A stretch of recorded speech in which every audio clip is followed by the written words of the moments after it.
আসসালামু আলাইকুম রহমতুল্লাহি ওবরাকাতু। আজকে আমি দেখাবো ব্রাদার DCP-T300 প্রিন্টার। সমস্যা ইনিট আনাবল AF সিগন্যাল দেয়। তো মূলত এই সমস্যাটি হলো স্ক্যানার থেকে এই সমস্যাটির কারণে কিন্তু এই সিগন্যালটি দেয় ও এররটি দেয়। তো আজকে আমি স্ক্যানার রিপেয়ার করে দেখাবো এবং এই ইনিট আনাবল AF যে সিগন্যালটি সমাধান করে দেখাবো। তো সম্পূর্ণ ভিডিওটি আপনি মনোযোগ সহকারে দেখুন, তাহলে আপনি শিখতে পারবেন ও জানতে পারবেন কীভাবে ইনিট আনাবল AF সিগন্যাল বা ইরোরটি সমাধান করতে হয়। প্রথমত আমি এই পাশের যে লকটি আছে লকটি খুলে নেই। উপরে কিন্তু এটা সম্পূর্ণ একটা লক দিয়ে আটকানো থাকে। তো দেখুন এইভাবে খুলতে হয়। তো পাশে যে লক থাকে লকগুলো আগে চাপ দিয়ে খুলবেন। এই পাশে যে লকটি থাকে লকগুলো চাপ দিয়ে খুলবেন। কোনো রকম জোর করবেন না, যদি জোর দেন তখন কিন্তু ভেঙে যাবে।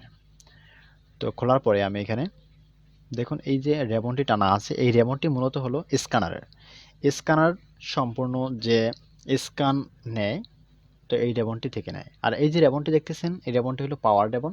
স্ক্যানারে যে পাওয়ার দেওয়ার জন্য এই রেবনটি ব্যবহার করা হয়। আর স্ক্যান নেয়ার জন্য যে স্ক্যানের যে ছবিটা আসে, কপি হয়ে যে ছবিটা আসে প্রিন্টারের ভিতরে, তা কিন্তু এই রেবনটার মাধ্যমে আসে। তো মূলত সমস্যা হয় কিন্তু এই রেবনটা থেকে। এই দেখুন ম্যাক্সিমামে আপনি দেখবেন যে এই রেবনটা একটু মাত্র খুলে ঘষা দিয়ে লাগানোর পরেই, যেমন ইরেজার বা রাবার দিয়ে, পেন্সিল যে রাবার থাকে এই রাবার দিয়ে একটু মুছে দিয়ে যদি লাগান তাহলে সমাধান হবে। 90% এরকম ব্রাদার প্রিন্টার এই সমস্যাটা হয়। তো এই কাজটি করার কারণে কিন্তু সমাধান হয়ে যায়। তো সম্পূর্ণ ভিডিওটি দেখুন কীভাবে সমাধান করতে হয়। তো আপনারা প্রথমত এই রেবনটি মুছে লাগাতে পারেন, লাগিয়ে দেখতে পারেন যে আসলে সমাধান হয়েছে কিনা। তো এইভাবে মুছবেন, মানে যে রেবনটির ভিতরে যে একটা ময়লা পড়ে থাকে এই যে ময়লাটা মুছে আবার এইভাবে লাগাবেন।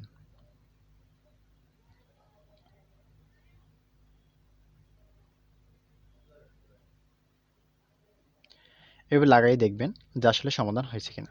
তো আমি এখানে দেখুন অন করতেছি যে আসলে সমাধান হয়েছে কিনা। প্রিন্টারটি অন হইতেছে, রেডি হওয়ার জন্য অপেক্ষা করতেছে। দেখুন এখানে কিন্তু এখনো সমাধান হয় নাই, সেম সিগন্যাল আছে ইনিট আনাবল AF। এই সিগন্যালটি তখনই দেবে যখন স্ক্যানার পাবে না, যখন স্ক্যানার কানেকশন পাবে না তখনই কিন্তু এই সিগন্যালটি দেয়। তো যখন এই সমস্যা সমাধান হবে না তখন আপনারা স্ক্যানার ইউনিটটি খুলবেন, স্ক্যানারটি সম্পূর্ণ খুলবেন, খোলার পরে এখানে পরিষ্কার করে দেবেন বা রিপেয়ার করবেন। রিপেয়ার করলে কিন্তু এটা সমাধান হবে। আবার দেখে গেছে স্ক্যানার ইউনিট যে পায় না বা স্ক্যানার যেন পায় না, এটা কিন্তু শুধু স্ক্যানার থেকেই সমস্যা হওয়ার কারণেই হয় না, এটা অন্য কারণে হয়। মাদারবোর্ডের স্ক্যানার যে আইসি আছে, স্ক্যানার আইসি থেকেও কিন্তু এই সমস্যাটা হয়, অথবা স্ক্যানার যে পোর্ট থাকে, স্ক্যানার যে রেবনটা যে পোর্টের সাথে থাকে ওই পোর্টে সমস্যা হওয়ার কারণে কিন্তু হয়। অনেক কারণে কিন্তু স্ক্যানার পায় না। তো আমি আজকে দেখাবো স্ক্যানার রিপেয়ার করে। স্ক্যানার রিপেয়ার কীভাবে করতে হয় দেখুন। কাভারটি এইভাবে খুলবেন। এখন কিন্তু স্ক্রু খোলার পরে চতুর্পাশে কিন্তু লক থাকে, হ্যাঁ, লকগুলো আগে খুলবেন। এখানে যে লকটা থাকে লকটা আগে চাপ দিয়ে খুলে নেবেন। এখন কিন্তু কাভারটি খোলা শেষ।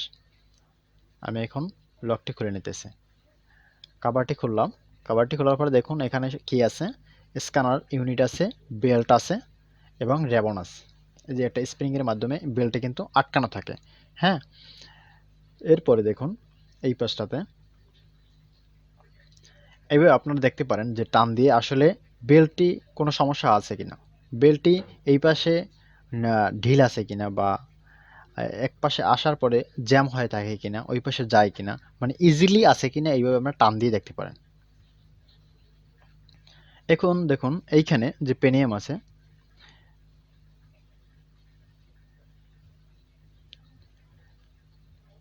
দেখুন এখানে আমি একটু জুম করে দেখানোর চেষ্টা করতেছি।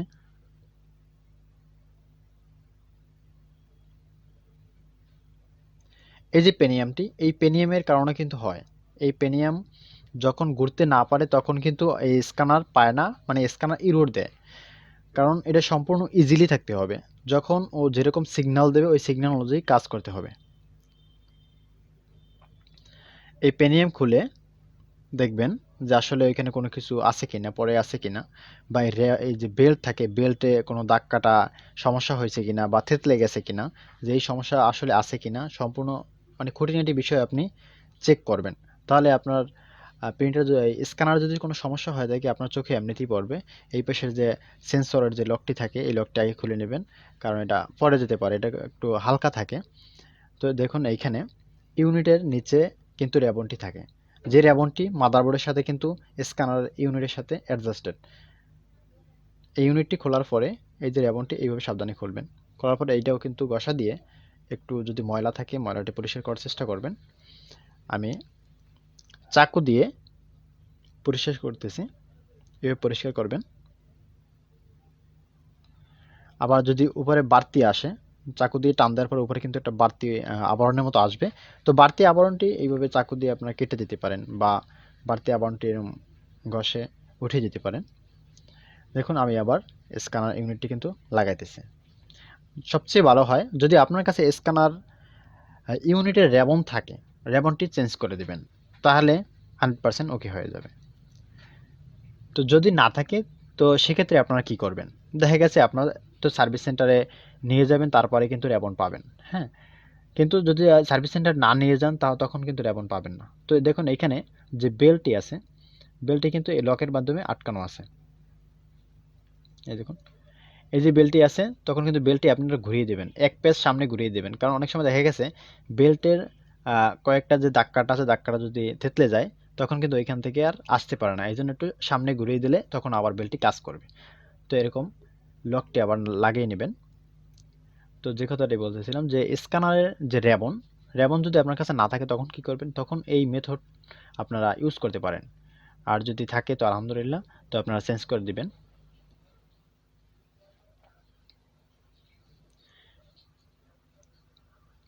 এরপরে এখন দেখুন পেনিয়ামটি আগে বেল্ট নিয়ে নেবেন নিচে, তারপরে লাগাবেন, পেনিয়ামটি লাগাবেন, না হলে কিন্তু লাগবে না। আমি উপরে লাগিয়ে দিতেছি।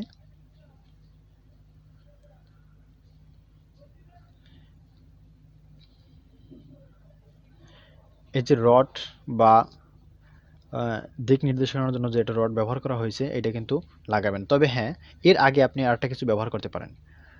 তা হলো যদি আপনার কাছে গিয়ার অয়েল থাকে সবচাইতে বেটার হবে গিয়ার অয়েল। আমার কাছে গিয়ার অয়েল নাই, আমার কাছে পেস্ট আছে।